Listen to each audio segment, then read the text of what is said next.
All right, good morning and welcome to the channel. My name is Jay. I'm the owner of Section8Consulting.com.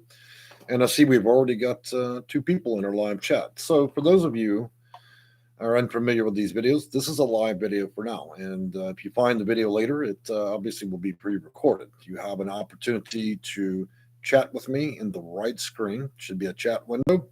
However, you may not see it if you're on a phone or tablet and so on. So I'd love to tell you more about how to do the chatting part with me, but I don't always know. So before we get started, I'm going to do a few links here, and this is just to help you guys. And also, a lot of these links we'll be discussing are going to be in the description of the video. Good morning, Letitia. How are you? Live chat. Also, my answers in the video may have a small delay of about 30 seconds. So as a consultant for all these years, we have this link. I'm going to put it in the live chat. You can find it also in the description. This is if you decide that you're having trouble with navigating the system for Section 8 or low-income housing. So if you can utilize our services, please do so. Make sure you're making an informed decision. That being said, today's video is going to be about how to get low-income housing and some of the different concepts out there that many of you are not familiar with. And that's what we're going to be talking about mainly today. And I'm also going to be giving you operational guides. Now, one thing important to understand about these manuals or guides are they are PDF links. They're quite intensive, very long, some up to 400 and 500 pages. The goal here is for you to view the video, hear the information, to inform yourself through these operational manuals so you have a better understanding of what direction you want to find housing. So let's get started with that particular part. And I'm sorry, I'm kind of warming up, guys. And happy Thanksgiving for those of you that are celebrating that. Otherwise, happy fall and happy holidays. All right. We're going to be talking about these three different types of housing. That way you can make a better decision. One, there is a situation where you go to the housing authority and you're attempting to get a voucher. Two, there are those of you that are going to be going out there looking for low-income housing, and you're going directly to the properties which are pre-authorized by HUD, D&DC. So these are low-income properties, also known as affordable housing. That's option two we'll be discussing. Number three, those of you that in a situation that is a little bit more pressing, and you need a voucher quicker than the average person, you've probably not heard of this system, and I'm quite an expert in this area. This is for those that may be homeless, imminently homeless, about to be put out, may not even have a place to go. There are vouchers that can be issued in 35 to 60 days, okay, through a different system called Continuum of Care and Coordinated Entry. So now we're going to discuss each three, and then you're going to determine the best fit for you. And with each of these, we're also going to take a look at some of the manuals, and then I'm going to have you look at that at your own time, and then you can make a better decision in that arena, okay?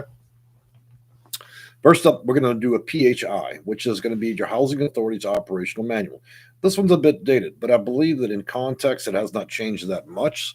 And I believe that when you read it, it's really going to open your eyes as to, okay, this is more than just filling out an application. They're considering way more than I had ever thought. And now you're really going to be able to see the true intensity, because really these type of manuals are designed to train the employees at housing authorities. And again, I remind you, it's a bit, the one I have is a little bit dated, but that's all right. These things don't change very often, maybe every 5 to 10 years.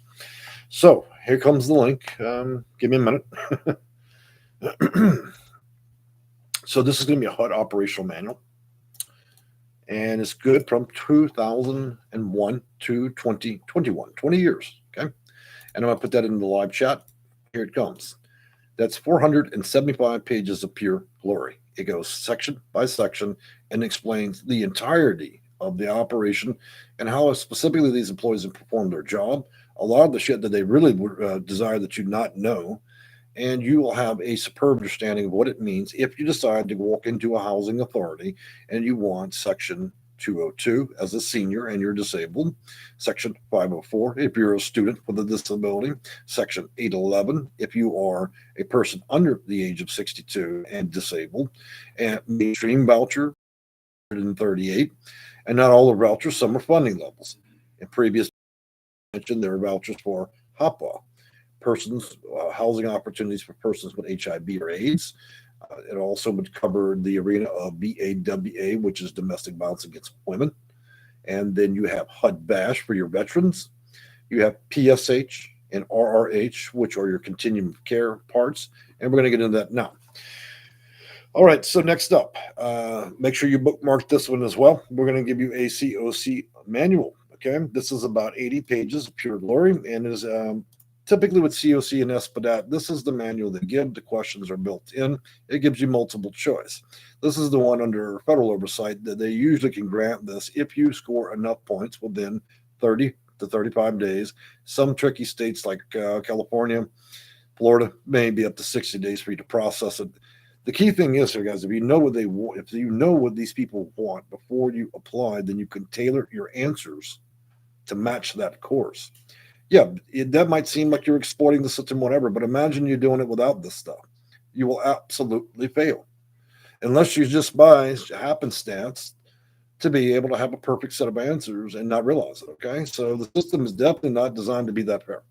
Here is the SPDAT and COC. Link has now been issued on here, so you review that and see if that system would be more applicable to your situation. So, link number one that I've given you, that was your 4 to 500 page PIH operational guide for most housing authorities. Number two was COC. And number three, where there's no magic involved whatsoever, it's subsidy. Now, I know we talked about affordable housing as subsidy. That is a tax credit-rich properties. I'm going to give you a link there. Look, there's no magic in there. You're simply applying. You either have the right criteria as an income in place and you make a lot of calls. There's no real big magic with that. A lot of them do have a waiting list. Depends on the city. So that link is now live there on here.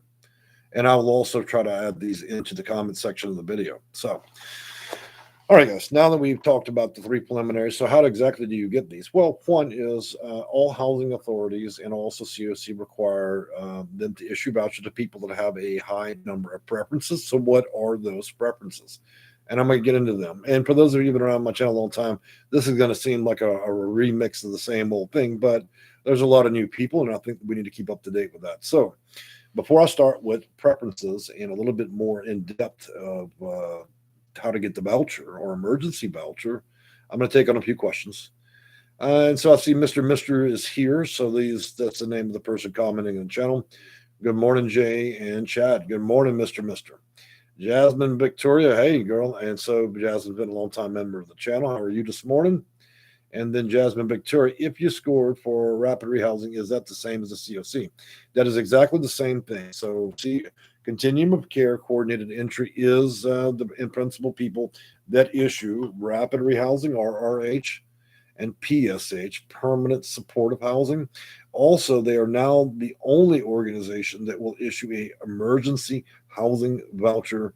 But to get an emergency housing voucher, you must have a referral, generally from a county office, district attorney's office, mental health run by the county, and so on.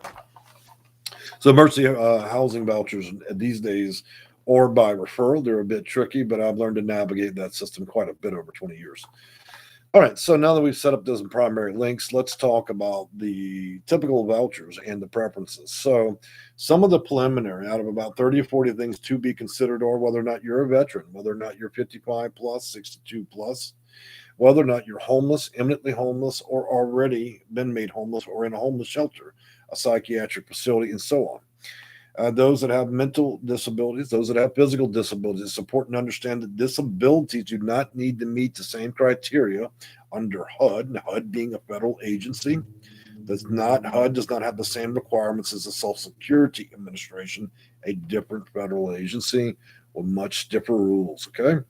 If you're unsure about your disability, then it's important that you probably consult with somebody like me that understands exactly what they're looking for, because you do not need a Social Security disability payment. You do not need hardcore evidence of a disability in order to be considered disabled through HUD. Again, HUD being a different federal agency than the Social Security Administration. Moving on from there, those of you that are receiving county and state services by benefit of food stamps, SNAP benefits, Medicare, Medicaid, and also other forms of county assistance, including TAMP and the other ones. If you're in California, they would call it GA or other forms of welfare. And so there's a number of things. It means they already have a matter of record as you on state or county level as receiving assistance, and that thus improves your case. All right. Beyond that, one of the more powerful things that you could potentially have built into your application and also as a reference would be DV, better known as domestic violence. The reason that is under federal law, that typically will try to house a person, family, or individual suffering through that situation twice as quick as an ordinary person. So if you have an element of that in your case, you have a much higher chance of ranking very high. But that alone by itself will not do it. As again, we're talking about many different preferences, and it's important to stack these like a cake, layers. The more you've got, the better the opportunity. And remember that every housing authority is looking to give out vouchers for different reasons. What they may do in LA County may not work in Manhattan, New York. And so it's important you understand what your local housing authorities, what they have money to give out vouchers for. Sometimes they only have vouchers for homeless or seniors. That's why when I do casework for people, I go through entire states, every county to figure out which ones would be more likely to give out the voucher than others. It's important that you focus on that because you could spend the next 10 years waiting for a county to kick out a voucher to you on an application, while the next one that's 20 minutes over the county line could be prepared to do it tomorrow. Now, again, I'm not suggesting that you're going to get a voucher in a day, all right? Let's talk a little bit about subsidy and affordable housing, low-income housing, the many names they've given it over the years. So when a private landlord, purchases a property and makes a deal with the United States government, meaning HUD, he makes an agreement that he's going to allocate a certain portion of those units in that building, not all of them, but just some. And the allocation will be in trade for federal tax credits. That's called LITCH, all right? At least that's the acronym that I'm accustomed, and that's the way I call it, but LITCH. So when he does that, it allows him the ability to have people apply. He has his own application. You fill it out as you would. That's part of standard business. But then the secondary part is the elements of that application they send and forward to the housing authority. The housing authority is not issuing you a voucher, but the housing authority is approving your ability to accept that discount at that building through a backdoor process. All right. So that would be a low income property where you're only paying around 30% of your income. If you made $1,000 and you would only, if you made $1,000, you'd be spending $300 towards your rent. All right. So subsidy properties are no magic. I cannot do casework to make it any better for you in that it's a long and tedious process. Some places that are smaller towns are simpler to get. There's more available units. In big cities, you may be waiting for an older person to literally pass away so you can actually be called on the waiting list in order to get the unit. It changes everywhere you go. That subsidy list that I gave y'all, that is a federally authorized, duly appointed list of all known properties. I'd say with an accuracy rate of around 97%. Now, 3% of the time you have landlords that cheat the system, get on a list, when in fact they have never for any reason been associated with HUD or the housing authority, and they're just lying. Okay, just because the property says that it's low income, affordable housing, and so on, doesn't mean that it is. A lot of people love to use those words on their website of their housing complex, but in fact they have no connection to the housing authority or HUD, and it's all just a cheap thrill. They don't. They're not going to give you anything. They'll tell you, and you get there. Oh well. They'll lie. Yeah, we had an apartment. Of course, we sold it. How about we give you a discount and then you go market rate? That's a widely used scam by a lot of landlords that have no association with HUD or the housing authorities. You have to watch yourself. Google is a poor example of ever trying to find a low-income property or subsidized property. Nearly the first page on every city of properties that say they're low income have no association, and it's strictly a scam. You have to watch yourself. Also, there's a number of websites that are Google advertised ads. These ads say they can help you apply at every apartment complex and every housing authority in America. That is because they know that you're desperate and you're willing to enter your what? Name, your number, your address, your social security number. Hell, you might even be willing to ride down to Walgreens or CVS and get them a bunch of gift cards where somewhere in the backwoods of India, they're going to go to, and cash in. Look, guys, there's not a mass application process. If you fall for that scam, you will lose your money. Beyond that, so let's get back to those preferences. We talked about that as domestic violence being the last one. They do prefer, and people that do get ranked highest will always be people that are not low income, but extreme low income. How do you meet the extreme low income guideline? Well, that's going to change per city and state because the cost of living is different everywhere. And Google is a poor representation of what the area median income is. So if you look at them on Google and they say you live in Houston and they say the area median income is 100,000, and for you to apply and be considered, you need to make 50,000. That is not a good example. You should always get your area median incomes directly from the housing authority. They calculate their own numbers through HUD's federal system or database. All right. That being said, look, for you to have your best opportunities, you need to be extreme low income, even if that means changing your hours. And if you're on a fixed income, you're nearly guaranteed to be extreme low income. There's rare exceptions, probably in New Jersey at some point back in the 80s, when they allowed a few retirees to receive Social Security benefits exceeding $3,700. Look, they don't issue those kind of payments no more, no matter who you are. These days, my average client has anywhere from $400 a month, and on the top side, around $1,800. Those of you with around $1,200 or better, $1,250 a month in fixed income, Social Security, and so on, you fare a lot better with subsidized housing than you ever would probably with getting a Section 8 voucher. Okay. Those of you that are seeking vouchers and have low payments should not consider it subsidized. Why? Because the landlord can still want 3 times the rent despite your payment and also receiving a subsidy. So this is the difference, guys, between subsidized properties and you going to the housing authority and getting a voucher. Major difference. So let me give you a few more links here, guys, while we talk about this. And I'm going to jump around a little bit as I need to. Let's keep that in mind that we're not always going to go in a linear pattern of the video. All right. So one thing I want you to take a look at is a lot of you struggle with this. It's the holidays. Let's not make no mistakes. It's been a tough year, this pandemic. A lot of people have been put out of their home. I get that. And so the housing market is, as I've always mentioned, it's overheated right now. It's very hard for people to find places to live. And a lot of you are really just trying to get a good understanding of how all of this works and what would give you the best chance of being able to get a Section 8 voucher, okay, a housing choice voucher, or to even get into subsidized property. If you get lost in the mix and you're tired of battling this on your own, I would suggest visiting my website. And look, I'm one of these people. I'm not going to sell anybody anything that they're not considering, okay? I always recommend use your due diligence. If my reputation doesn't match my conversation, then do not hire me to do work for you. That's logical. Never act out of desperation to do anything. I always say do your homework. If I don't, I already know that I rank number 1 on Google. I already know I rank number 1 on YouTube. So there's really not much for me to sell. It's either you want me to do the work or you find somebody else. You're always welcome to hire the second or third best. But I can tell you after 20 years of doing this, I am absolute, without any question whatsoever, the best consultant that I know of in the country. If there's somebody better than me, please announce it. Give me a link. I'd love to meet this person that's invisible. Okay, moving on from that. One other thing I'd like to give y'all before we move back into the more specific information. I'm going to give y'all reviews, okay? So these are the reviews people have left me. There's over 115. I don't buy them. I don't purchase them on Fiverr and all that stuff.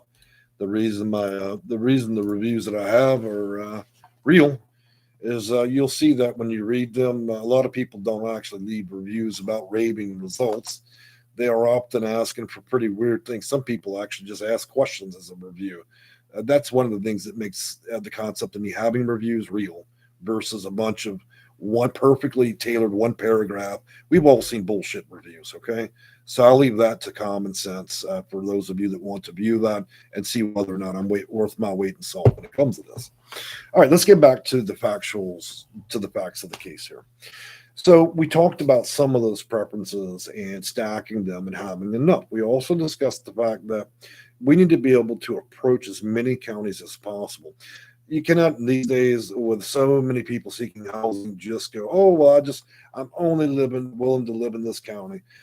At minimum 5 to 10, possibly 15. And to be frank with you, with a lot of my clients, I'm exploring up to 20 different counties. The reason I do so is it because if another county far away does decide to give it, we can port it back into where you are fairly quickly.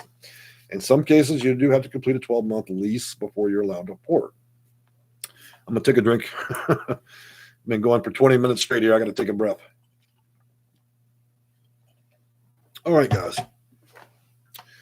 So after that process is done, one thing I like to explore with housing authorities through open public requests is how many vouchers do you have? What specific people are you giving vouchers out for?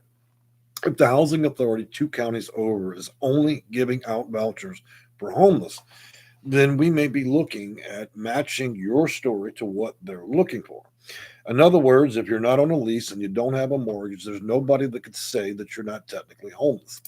Sometimes you have to match the plot and the course of what they're looking for perfectly. And when you do that, you go from number 10,000 up to the top 5 or 10% of consideration.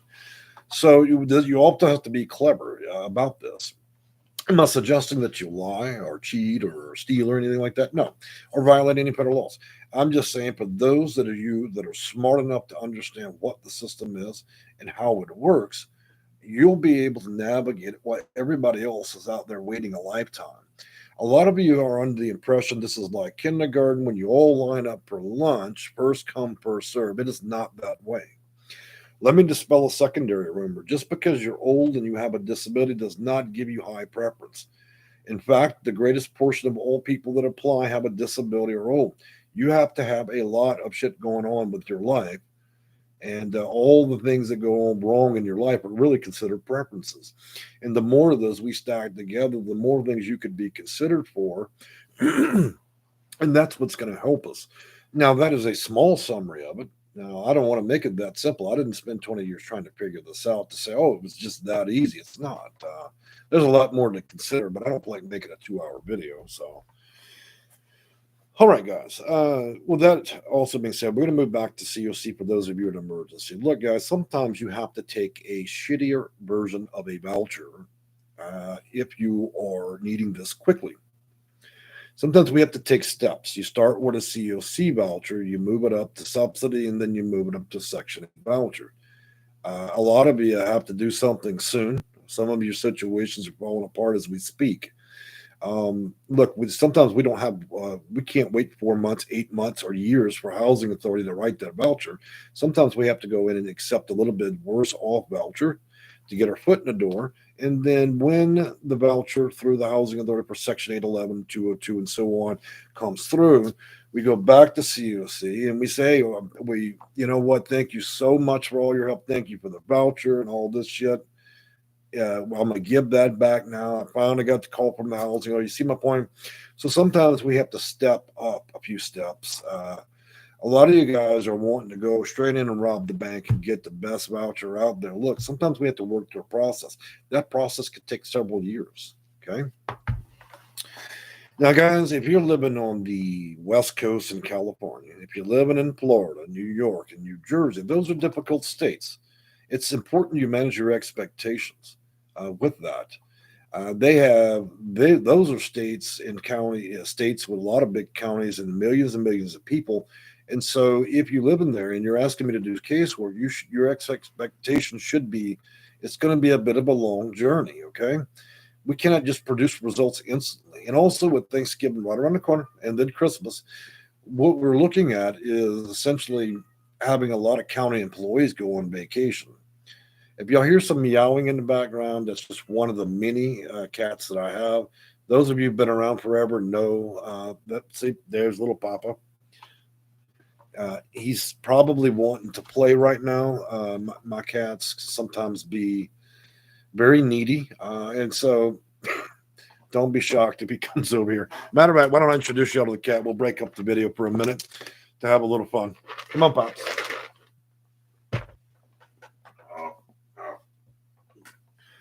So Pops would like to say good morning to everybody. Say if I don't get my treats, then I'm going to annoy Jay, and I'm not going to allow the video to go on. So we're going to shake out a few treats, temptations, and know they don't sponsor me. That way we get some peace while I finish this damn video. Maybe Big Pops will show up in a minute, or one of my Siamese cats. So, all right. Hell, I've lost my train of thought. So, as I was saying about the bigger states, it's a little bit more complicated matter. So, beyond that, now, if you're in housing already and you've got a problem with a housing authority, if you have a problem with your landlord and you feel that you've been discriminated against, whether it's race, color, national origin, or if it's an ADA issue where they're not doing compliance with your disability, that's a separate deal that I also handle. So I'm going to talk a little bit about some of the things that I offer. Okay, so why not? I'm on a live video. Why pass up the opportunity to tell you the many things that I can do? Like I said, many of you have never visited this channel before, so let's talk about that real quick. And one thing that I specialize in emergency housing assistance, emergency rental assistance, Section 8 housing, Section 8 application process, the Section 8 eligibility process, the vouchers. I'm moving away from doing wait lists. Look, if a housing authority told you they got a long wait list, I typically avoid counties like that. They're either prepared to issue vouchers in a rolling 30-day corporate cycle, or they're just wanting people to wait forever. So I typically avoid this type of housing authorities. Portability process of moving, cases that involve discrimination against your disability, age, and so on. Case management and research, low-income housing, affordable housing, subsidized housing, HUD BASH and VA supportive housing, VAWA housing. So that would be a supportive or domestic violence housing. HOPA, HOPAWA, which is housing opportunity to person with AIDS or HIV. Rapid rehousing. Now, give a quick explanation. That is rapid rehousing, or RRH.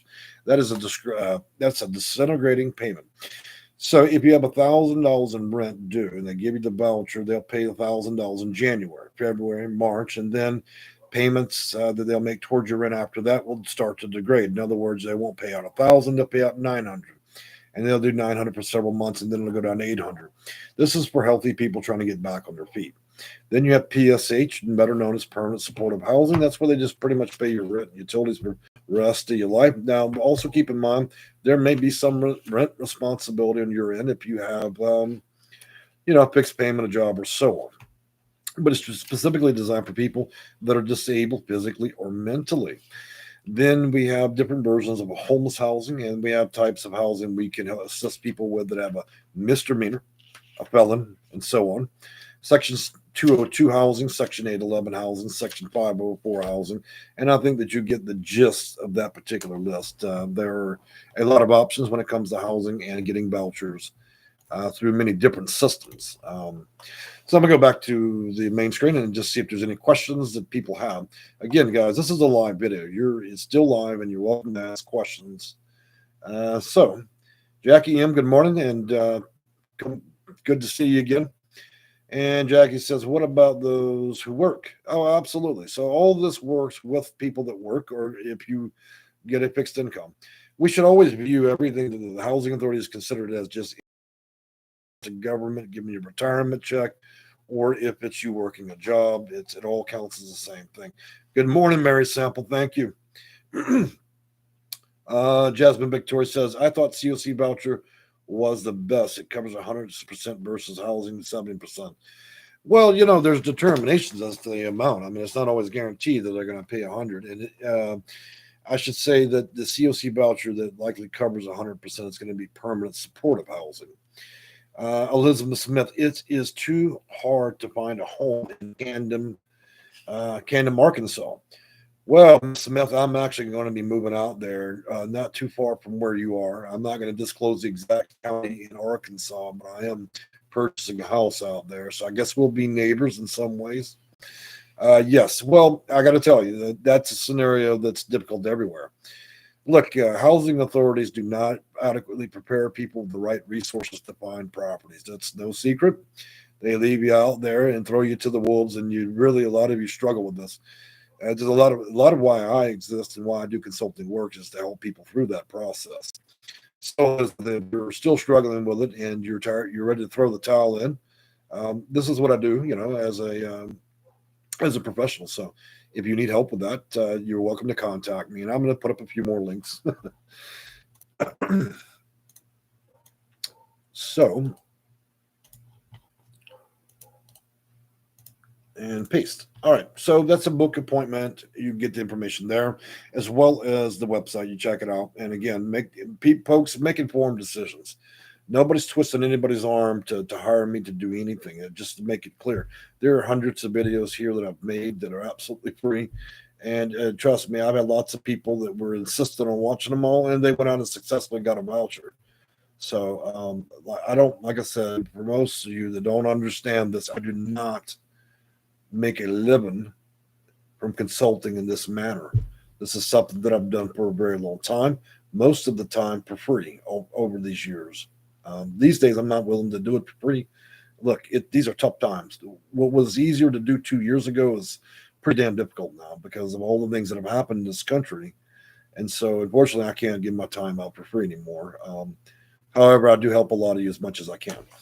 All right, guys. So I want to tell you all an interesting story. So we talked a little bit about this stuff. And so for those of you that end up watching this video later after it's been recorded, I hope that you've been able to utilize some of these links. And I'm going to give you all the links again for these manuals.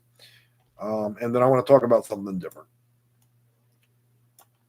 So here are the links for the HUD manual, COC manual, and subsidies. And paste them in the live again.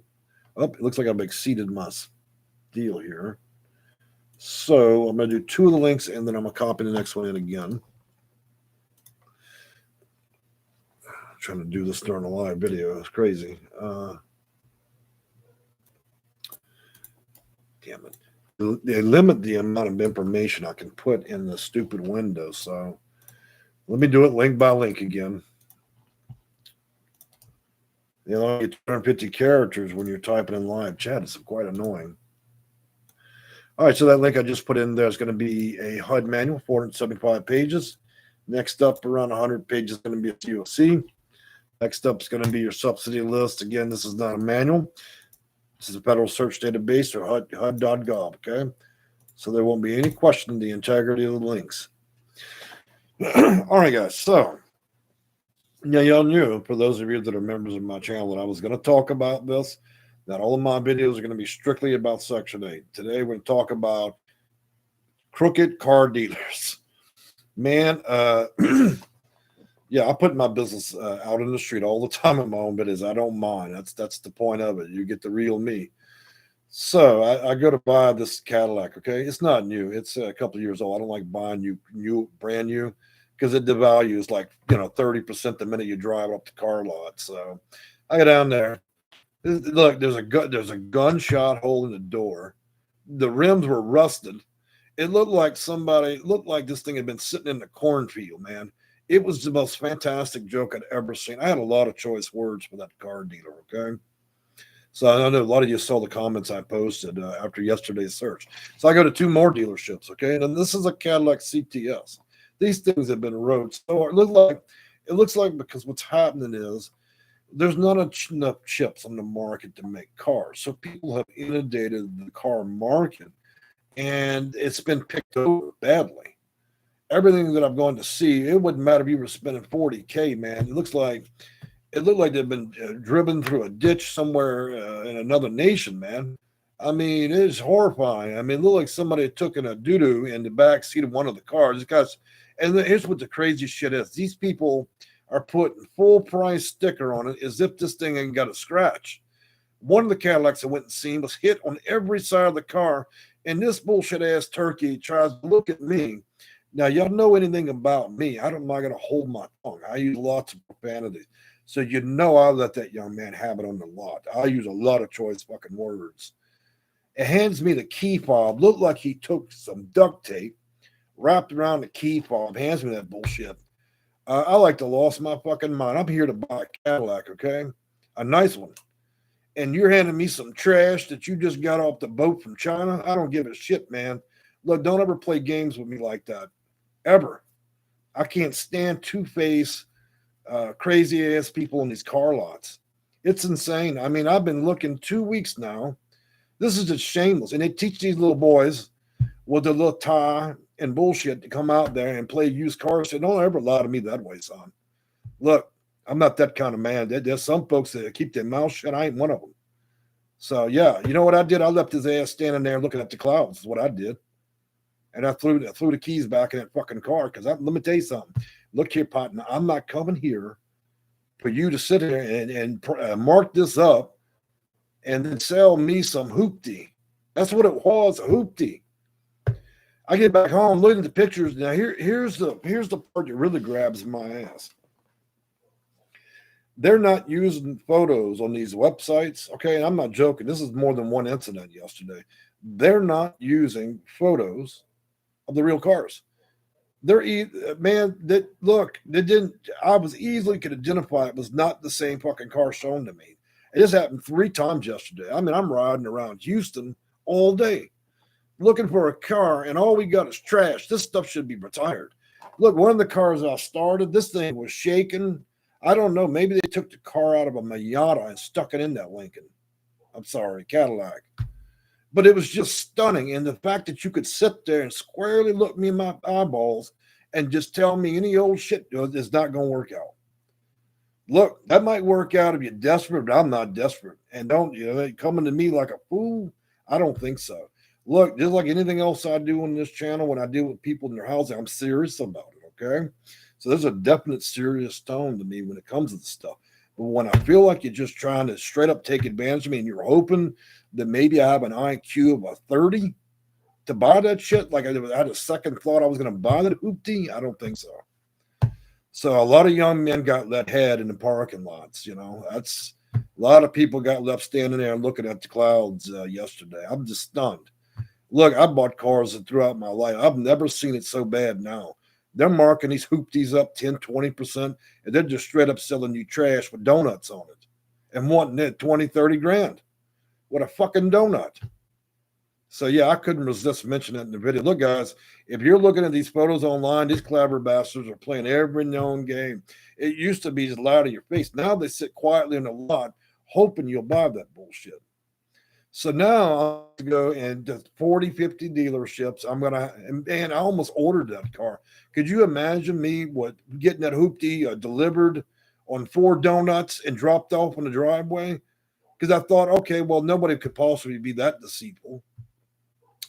So, yeah, I got to be honest, guys. The car search has not gone well for luxury. And I really do question the integrity of this. So, yeah.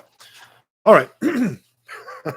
I got that out of there. Sometimes the best therapy, guys, y'all guys are looking for answers about housing. Sometimes the best therapy for me is to vent my frustrations in the same damn channel where I'm trying to help y'all. Because I got to tell you, man, I never experienced. I've seen shady and dirty, but this is a whole new level of shit show.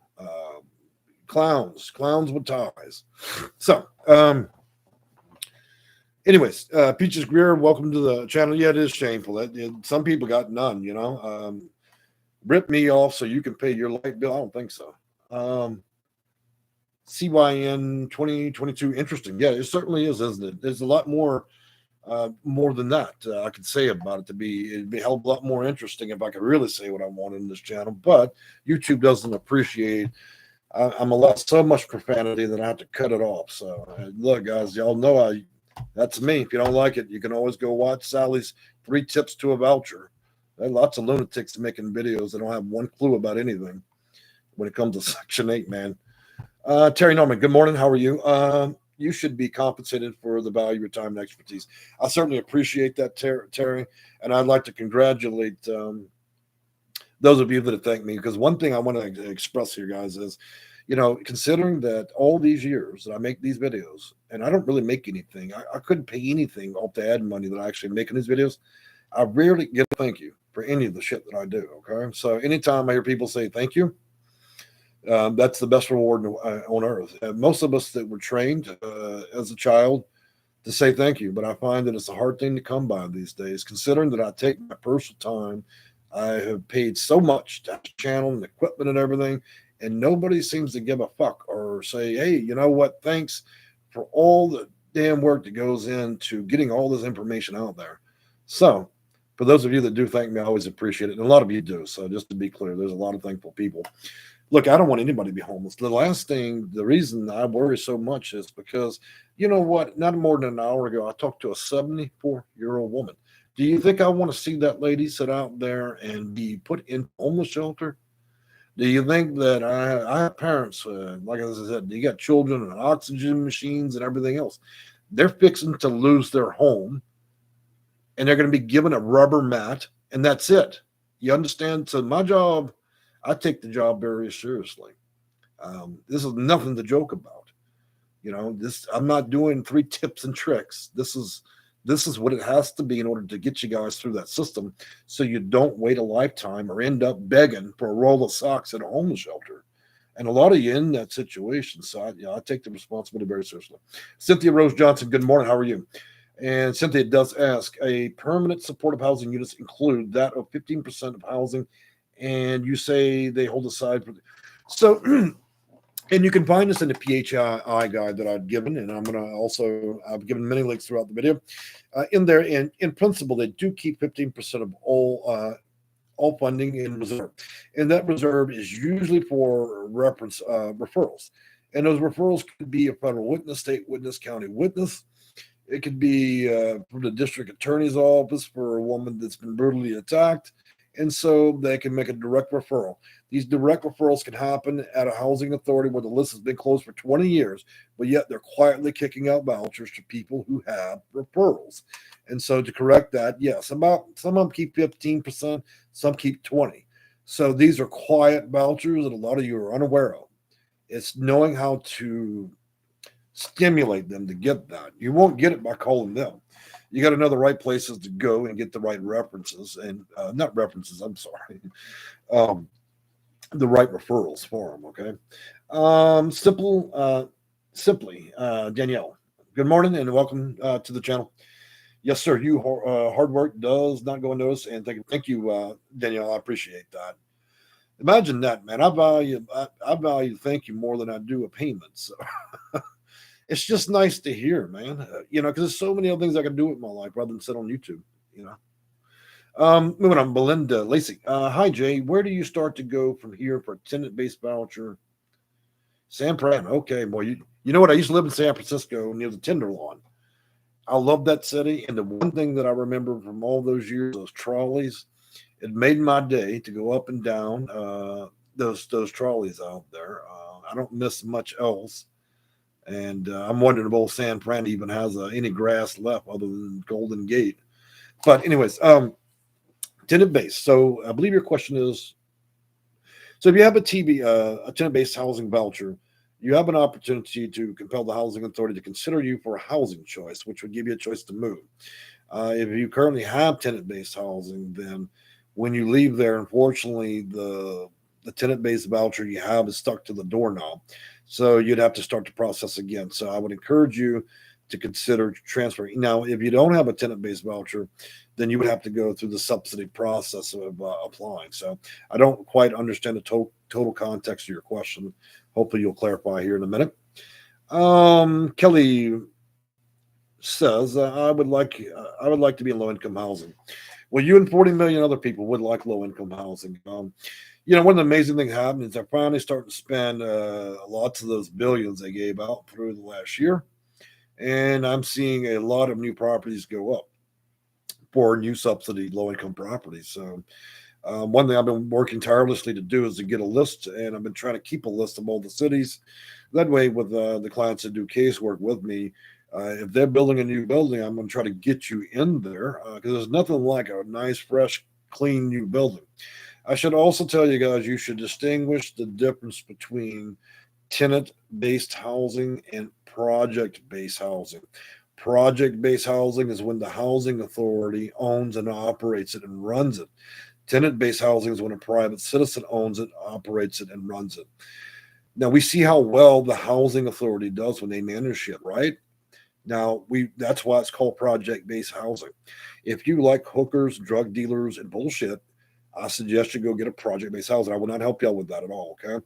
If you want a private landlord that does tenant-based housing, I will certainly always help you with that. But anytime the housing authority is connected to any type of building or housing, it is always a monumental fucking disaster, period. And the people they put in there, look, you'd have a better opportunity to go get booked in the county jail and then find your neighbor, okay? I'm not helping anybody with that. So, and nobody deserves it that way. It would appear that some people don't know better and end up going to project-based housing because they didn't know. I just don't suggest it. I don't think it's good for anybody. Moving on. Belinda Lacey says, I'm an SRO. Is it tenant-based? Yeah. So I too, Belinda, was in an SRO. It was a room. It had a sink on the wall, and then some of the units had the option of bathrooms, like a 12 by 12 room. So I remember SROs in the Tenderloin, and that's exactly what I had. And it was basically an old hotel, essentially. For those of y'all don't know and have never lived in San Francisco, back in the old days, they had SRO, which is single room occupancy. And they still have them to this day in places like LA, New York, and San Francisco. And it's typically just a room. If you're lucky, it has one window, and it may have a tiny closet and a sink hanging off the wall. In an advanced unit, single room occupancy in San Francisco would likely have another door going into a bathroom, and that's it. So SROs are something that most of you don't even know what it is. And those SROs can be as expensive as what most of you pay as a rent. And so it's like living in a broom closet, unless you're in one of the really old hotels in San Fran. CF says, but why is it that way? Why is project-based? I don't know. Well, the thing about it is private landlords run their properties because there's an investment and money to be earned. And so it's in their interest to take care of their property in most cases. Project-based housing is run by county employees that are overworked, underpaid, undereducated, and frankly don't give a shit what happens on the property. Number two, one thing y'all don't consider about project-based housing is by pure invention, housing authorities do systematically, when they consider clients, everybody applying for a voucher, one thing they do look at is whether or not they believe you're going to be a low functioning person. This is why there's so much congregated criminal activity in project-based housing. So the housing authority would find it preferential that they, as part of the city's policy, to put all the questionable people living into one type of housing, project-based. So you find recovering addicts and drug dealers and so on, and congregate them all in one spot, so they're not quite hell on wheels for the rest of the city. This is why you find high concentration of problematic people in project-based housing. The problem with the model is once the demand becomes too great, then the system, they start putting normal people in there that are frightened to even walk out the door after 5 p.m. And so I've had to rescue a lot of people from project-based housing, get them the hell out of there because they literally were mortally endangered. One lady I spoke to last week, on a normal daily basis, there were gunshots in the complex, okay? This is a place where you don't know if you're going to live or die day to day. If you were to cut somebody the wrong look in this particular project, you would likely have been badly injured or possibly shot. And so there are places in this country where it is the Wild West. And even the housing authority employees wouldn't dare. You've got drug dealers that take over some of these project-based housing projects. They take them over and they tell the leasing agent, if I catch your ass back on my property, I'll kill you. Okay? And it wouldn't be the first time I've seen that play out where the drug dealers tell the leasing office, you say one word out of line with me, I'll gun you down. So when you clock in, just stay the fuck home. Don't ever come back on my property. So the drug dealers will take over the literal property. You think I'm joking about that? Let me tell you something. Our old couple bought a property a while back in Chicago. The shady landlord sold it to him because he wasn't even allowed on his own property. You see my point? And we ended up having to evict all those people. And it was bad. It was super, super bad. This was an old black couple. And at that, they were preachers, pastors and preachers. Good people, too. Still talk to them to this day. So this old couple didn't know any better. And so we spent months trying to save them and get them out of there. I can tell you a lot of stories, man, that will absolutely rock your world. So an old black couple out there invest in this property. They're trying to do the right thing. They wanted to put their family in there and get on with life. Well, they couldn't because of the drug dealer taking the property and saying, look, you won't be walking on your own property. Thanks for buying it. We'll see you later. Okay, so that shit does play out plenty. So I'm going to move back to some of these questions real quick.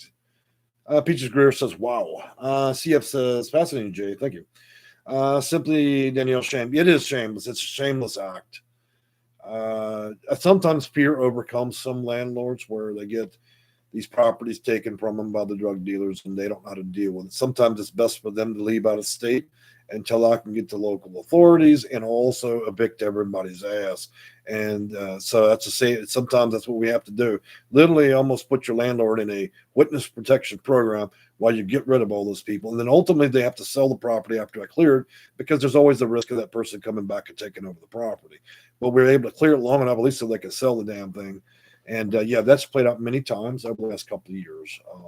It's sickening, especially when I see older people get taken advantage of like that. So, all right, guys, we're at 15 minutes. I believe we've covered quite a bit in the beginning of the video for those of you who were new that wanted to get the information and get some of those manuals and then take a look at that. I think the best thing for you guys is to educate yourself the best you can with this. Get as far as you can. Most of you guys are intelligent people. You're having a hard time navigating this system and just need a little bit more to get you past what it's going to take to get the voucher. Make no mistake and no delusion about it. Okay, this is hard. Look, when I always tell people, if your air conditioner breaks, call the AC man. This is not really trying to navigate the system. You can do it yourself, but very rarely do I see people do well with that. But I'm not going to suggest you need to hire me either. Okay, we all have to make our own informed decisions. So, if you decide you want to throw in the towel, and you like somebody else to handle your case, I'm definitely here to do that. So, or a lot of people. If not, then I always wish you guys the best as best I can. Look, there's a lot of videos to learn from. I've spent 200 videos. I could not make 200 videos if I did not know my ass from a hole in the ground. Trust me, I do know there are a lot of reviews of people that have managed to achieve this just on what I've given so far.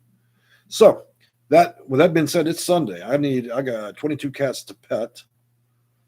And I like to enjoy the rest of my day. And you guys email me. It's the holidays. I want everybody to have a safe place to live. Okay. So I've enjoyed talking with y'all again. And then I think we'll readdress Monday. And who knows what we'll talk about then. All right. So y'all have a good day. Bye.